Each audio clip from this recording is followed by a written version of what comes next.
नमस्कार मित्रांनो, लाखातीत आमचा दादा या मालिकेच्या लग्न सोहळा विशेष भागात आपल्याला असं पाहायला मिळणार आहे. लग्नाची वेळ निघून चाललेली असते.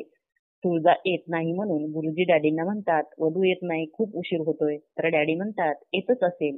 सत्यजित येतो आणि म्हणतो, नाही येणार ती, यांची पोरगी सूर्याचा हात धरून पळून गेली म्हणल्यानंतर डॅडींची बदनामी होते.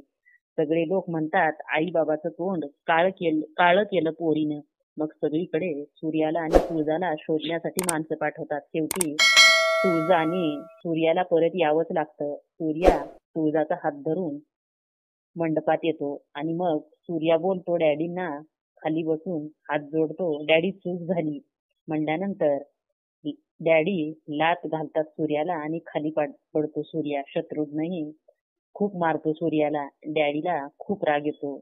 रागात म्हणतात, आमची इज्जत आमच्यासाठी सगळ्यात मोठी. लग्न करायचंय ना तिच्याशी, म्हणून तुळजाचा हात धरून तिला ओढत सूर्याजवळ जाऊन बसवतात आणि सूर्याला म्हणतात, मंगळसूत्र बांध तिच्या गळ्यात. सूर्या मंगळसूत्र धरतो हातात. परत डॅडी म्हणतात, हीच मुलगी, हीच शिक्षा आहे तुमच्यासाठी. म्हणून हातात अक्षदा घेतात आणि म्हणतात, अक्षदा नाहीत या, माणूस मेल्यावर त्याच्या तोंडात मारायचं तांदूळ आहेत.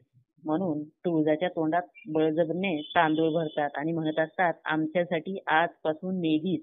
म्हणून तिच्या नावाने आंघोळ करतात आणि तुळजाच्या फोटोलाही हार घालतात. तुळजा आणि सूर्या शॉक मध्येच असतात. ते कसली हालचालच करत नाही. सूर्याच्या बहिणींनाही खूप वाईट वाटत असतं. तर पुढील भागात सूर्या तुळजाला बायको म्हणून घरी घेऊन जाईल का? धन्यवाद.